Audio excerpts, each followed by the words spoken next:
नमस्कार बच्चों, आज हम कक्षा 6 हिंदी के पाठ 6 मेरी माँ को बहुत ही सरल और आसान भाषा में समझेंगे। इस पाठ में लेखक ने अपनी माँ के प्रति प्रेम और भावनाओं को बहुत सुंदर तरीके से व्यक्त किया है, तो कृपया वीडियो को अंत तक जरूर देखें। तो बच्चों, आप पढ़ते हैं लेखक से परिचय। भारत के स्वतंत्रता संग्राम में अनेक क्रांतिकारी वीरों ने अपना बलिदान दिया। सरफरोशी की तमन्ना जैसा तराना लिखने वाले राम प्रसाद बिस्मिल भी उन्हीं क्रांतिकारियों में से एक थे। मात्र 30 वर्ष की आयु में अंग्रेज सरकार द्वारा उन्हें फांसी पर लटका दिया गया। असाधारण प्रतिभा के धनी राम प्रसाद बिस्मिल एक अच्छे कवि और लेखक भी थे। उन्होंने अनेक पुस्तकें लिखी, जिनमें उनकी आत्मकथा काफी चर्चित रही। मेरी माँ उनकी आत्मकथा का ही एक अंश है। तो बच्चों, सरफरोशी की तमन्ना अब हमारे दिल में है, ये तो आपने सुना है ना। तो ये किसने लिखा है? राम प्रसाद बिस्मिल जी ने। वे एक महान क्रांतिकारी थे। मात्र 30 वर्ष की उम्र में ही उन्हें अंग्रेज सरकार द्वारा फांसी पर लटका दिया गया और वे असाधारण प्रतिभा के धनी थे। वो एक अच्छे लेखक भी थे, कवि भी थे। उन्होंने अनेक पुस्तकें लिखी और उनकी एक आत्मकथा थी मेरी माँ, ये काफ़ी चर्चित रही। अब जो हम पाठ पढ़ेंगे मेरी माँ, ये उन्हीं की आत्मकथा का एक अंश है। तो आइए पाठ शुरू करते हैं। पाठ 6 मेरी माँ। श्री राम प्रसाद बिस्मिल बड़े होनहार नौजवान थे, गजब के शायर थे, देखने में बहुत सुंदर थे, योग्य भी बहुत थे। जानने वाले कहते हैं कि यदि किसी और जगह या किसी और देश या किसी और समय पैदा हुए होते तो सेनाध्यक्ष बनते। ये कहना है हमारे देश के प्रसिद्ध स्वतंत्रता सेनानी भगत सिंह का बिस्मिल जी के बारे में। मतलब ये सब किसने बोला? ये भगत सिंह मानते हैं कि वो बहुत गजब के शायर थे, बहुत सुंदर थे। अगर वो किसी देश, किसी और देश में, किसी और समय में पैदा होते तो वो सेनाध्यक्ष बनते। राम प्रसाद बिस्मिल का जन्म जब हुआ उस समय भारत पर अंग्रेजों का आधिपत्य था। आधिपत्य मतलब कब्जा था, उनका राज था। बिस्मिल छोटी सी आयु में ही भारत की स्वतंत्रता के लिए अंग्रेजों से लड़ते रहे। अंग्रेजों ने उन्हें जेल भेज दिया और फांसी की सजा दे दी। जेल में भी उन्होंने अंग्रेजों के अनेक अत्याचार सहे। जेल में रहते रहते ही उन्होंने चोरी छिपे अपनी आत्मकथा लिखी और अंग्रेजों से बचते बचाते जेल से बाहर भेजते रहे। उनके साथियों ने उसे प्रकाशित भी करवा दिया। इसका नाम रखा गया निज जीवन की एक छटा।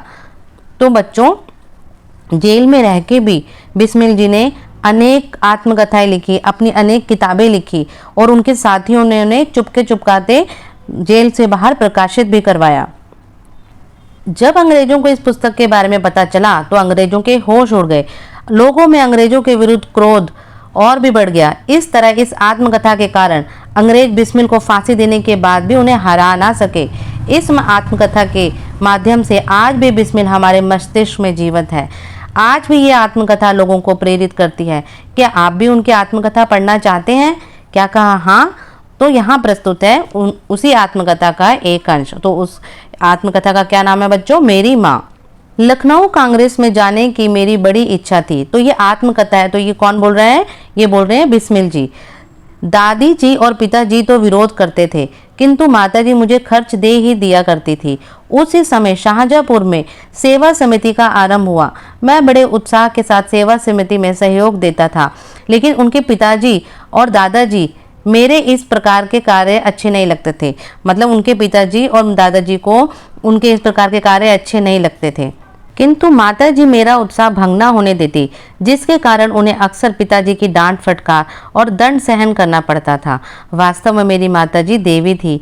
मुझे जो कुछ जीवन तथा साहस आया वह मेरी माताजी तथा गुरुदेव जी श्री सोम जी की कृपाओं से का ही परिणाम है। तो बच्चों, उनकी माताजी जो थी वो उनको बहुत प्रेरणा देती थी और उनका उत्साह कभी भंग नहीं होने देती थी। उसके लिए वो उनके पिताजी से भी डांट खा लेती थी। और वो दूसरा, उनके जो गुरुदेव थे श्री सोमदेव जी, वो भी उनके लिए काफ़ी महत्व रखते थे। तो दादाजी और पिताजी मेरे विवाह के लिए बहुत अनुरोध करते। मतलब उनकी जो दादी जी थी और पिताजी थे वो उनके विवाह के लिए कहते थे, किंतु माताजी यही कहती थी कि शिक्षा पा चुकने के बाद ही विवाह करना उचित होगा। तो जब शिक्षा हो जाए तभी विवाह करना चाहिए। माताजी के प्रोत्साहन तथा सद्व्यवहार से ने मेरे जीवन में वह दृढ़ता उत्पन्न की कि किसी आपत्ति तथा संकट के आने पर भी मैंने अपने संकल्प को ना त्यागा। तो उनकी माताजी उनको इतना प्रोत्साहन देती थी, उनको मतलब किसी भी विपत्ति में या कोई भी संकट आता था तो उसमें उभरने के उनको उपाय बताती थी, तो जिसके कारण उन्होंने अपने कभी भी संकल्प को नहीं त्यागा। एक समय मेरे पिताजी दीवानी मुकदमे में किसी पर दावा करके वकील से कह गए थे कि जो काम हो वह मुझसे करा ले, मतलब किससे करा ले, बिस्मिल से करा ले। कुछ आवश्यकता पड़ने पर वह वकील साहब ने मुझे बुला भेजा और कहा कि मैं पिताजी के हस्ताक्षर वकालत नामे पर कर दूं। तो वकील ने बोला कि तुम अपने पिताजी के जो साइन है वो इस पर कर दो। मैंने तुरंत उत्तर दिया कि ये तो धर्म के विरुद्ध होगा, इस प्रकार का पाप मैं कदापि नहीं कर सकता। वकील साहब ने मुझे बहुत समझाया कि मुकदमा खारिज हो जाएगा, किंतु मुझ पर उसका कोई प्रभाव ना हुआ, ना मैंने हस्ताक्षर किए। अपने जीवन में हमेशा सत्य का आचरण करता था, चाहे कुछ हो जाए सत्य बात कह देता था। 11 वर्ष की उम्र में माताजी का विवाह शाहजहाँपुर आई थी। उनकी माताजी का विवाह 11 साल की उम्र में हो गया था। पहले लोगों का छोटी उम्र में ही शादी हो जाती थी। उस समय वह नितांत अशिक्षित और ग्रामीण कन्या के समान थी। वो अशिक्षित थी और एक जैसे गांव की लड़कियां होती है ना वैसे थी। शाहजहाँपुर आने के थोड़े दिनों बाद दादी जी ने अपनी छोटी बहन को बुला लिया और उन्होंने माताजी को गृह कार्य की शिक्षा दी। तो दादी ने अपनी छोटी बहन को बुला लिया और उनको सारे घर के काम सिखाए। थोड़े ही दिनों में माताजी ने घर के सब कामकाज समझ लिया और भोजन आदि का ठीक ठाक प्रबंध करने लगी। मेरे जन्म होने के 5 या 7 वर्ष बाद उन्होंने हिंदी पढ़ना आरंभ किया। पढ़ने का शौक उन्हें खुद ही पैदा हुआ। मोहल्ले की सखी सहेली जो घर पर आया करती, उनमें से जो शिक्षित थी, माताजी उनसे अक्षर बोध करती, मतलब उनसे पढ़ लेती। जिनको कुछ आता तो उनसे वो शिक्षा प्राप्त करती। इस प्रकार घर का सब काम कर चुकने के बाद जो कुछ समय मिलता उसमें पढ़ना लिखना करती। परिश्रम के फल से थोड़े ही दिनों में वह देवनागरी पुस्तकों का अध्ययन करने लगी। मेरी बहनों को छोटी आयु में माताजी ने ही घर पर शिक्षा दी। जब से मैंने आर्य समाज में प्रवेश किया, माताजी से खूब वार्तालाप होता, उनसे खूब बातचीत करते थे वो। उस समय की अपेक्षा अब उनके विचार भी कुछ उदार हो गए। यदि मुझे ऐसी माता ना मिलती तो मैं भी अति साधारण मनुष्यों के भांति संसार चक्र में फंसकर जीवन निर्वाह करता। तो बिस्मिल जी कहते हैं कि अगर उन्हें ऐसी माता नहीं मिलती तो वो बिल्कुल असाधारण लोगों की तरह ही संसार के जीवन चक्र में ही फंसकर रह जाते। शिक्षा आदि के अतिरिक्त क्रांतिकारी जीवन में भी उन्होंने मेरी वैसे ही सहायता की जैसे मैजिनी को उनकी माता ने की थी। तो बच्चों, यहाँ मैजिनी से आशय जूपेसे मैजिनी से है, जो इटली के प्रसिद्ध क्रांतिकारी और राष्ट्रवादी नेता थे। उनकी माता का नाम मारिया ड्रैगो मैजिनी था। पाठ में उनकी माता का उदाहरण इसलिए दिया है क्योंकि उन्होंने भी अपने बेटे मैजिनी के क्रांतिकारी जीवन में उनका साथ दिया था। तो माताजी का सबसे बड़ा आदेश मेरे लिए यही था कि किसी की प्राण हानि ना हो। उनका कहना था कि अपने शत्रु को भी कभी प्राणदंड ना देना। उनके इस आदेश की पूर्ति के लिए मुझे मजबूरन 1-2 बार अपनी प्रतिज्ञा भंग भी करनी पड़ी। तो जन्मदात्री जननी, इस जीवन में तो मैं तुम्हारा ऋण उतारने का प्रयत्न करने का अवसर ना मिला। इस जन्म में तो क्या, यदि मैं अनेकों जन्मों में भी सारे जीवन प्रयत्न करूं तो भी तुमसे ऋण नहीं हो सकता। ऋण का मतलब है ऋण मुक्त नहीं हो सकता। कि आपने मुझे इतना प्रोत्साहित किया है, आपने मेरी इतनी सहायता की है। तो वो अपनी माता को धन्यवाद देते हैं।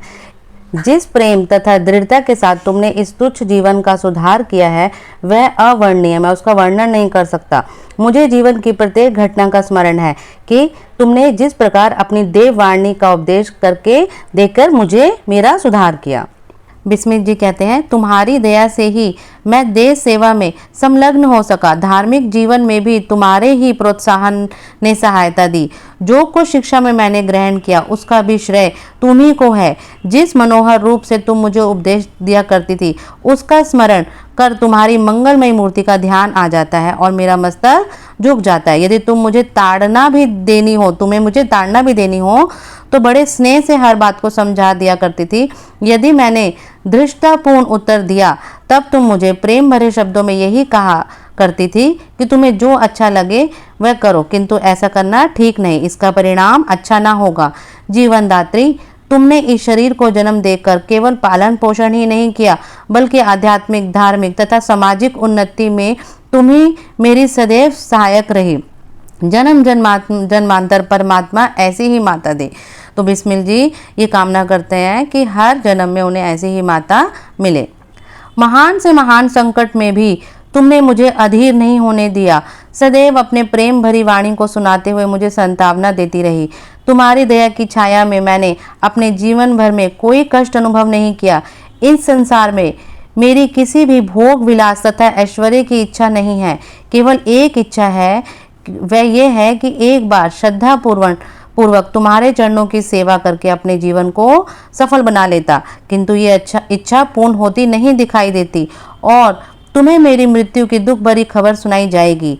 तो माँ, मुझे विश्वास है कि तुम ये समझकर धैर्य धारण करोगी कि तुम्हारा पुत्र माताओं की माता और भारत माता की सेवा में अपने जीवन की बलि देवी की भेंट कर गया और उसने तुम्हारी कोख कलंकित ना की, अपनी प्रतिज्ञा पर दृढ़ रहा। तो बिस्मिल जी कहते हैं कि माँ, जब आपको मेरी मृत्यु की दुख भरी खबर सुनाई जाएगी तो तुम दुखी मत होना, तुम धैर्य धारण करना और ये सोचना कि मैंने अपनी जीवन की बलि दी है और तुम्हारी को कलंकित नहीं की, अपनी प्रतिज्ञा पर दृढ़ रहा। जब स्वाधीन भारत का इतिहास लिखा जाएगा तो उसके किसी पृष्ठ पर उज्जवल अक्षरों में तुम्हारा नाम भी लिखा जाएगा। गुरु गोविंद सिंह जी की धर्म पत्नी ने जब अपने पुत्रों की मृत्यु की खबर सुनी तो बहुत प्रसन्न हुई थी और गुरु के नाम पर धर्म यथा रक्षार्थ अपने पुत्रों की बलिदान पर मिठाई बांटी थी। जन्मदात्री वर दो कि अंतिम समय भी मेरा हृदय किसी प्रकार विचलित ना हो और तुम्हारे चरण कमलों को प्रणाम कर मैं परमात्मा का स्मरण करता हुआ शरीर त्याग दूं। तो बिस्मिल जी कहते हैं, एक उदाहरण देते हुए कहते हैं कि गुरु गोविंद सिंह की जो धर्मपत्नी थी, जब उन्होंने अपने पुत्रों की मृत्यु की खबर सुनी थी तो बहुत खुश हुई थी। उनको ये खुशी हुई थी कि उनके जो पुत्र थे वो धर्म की रक्षा के लिए उन्होंने अपना हंसते हंसते बलिदान दे दिया और उन्होंने मिठाई बांटी थी। तो इस प्रकार आप मुझे वर दो कि अंतिम समय में भी मेरा हृदय किसी प्रकार विचलित ना हो और तुम्हारे चरण कमलों को प्रणाम कर मैं परमात्मा का स्मरण करता हूँ शरीर त्याग दूँ। तो बच्चों, उम्मीद है आपको ये पाठ अच्छी तरह समझ आ गया होगा। अगर वीडियो पसंद आया हो तो वीडियो को लाइक ज़रूर करें और सब्सक्राइब करें। Thank you.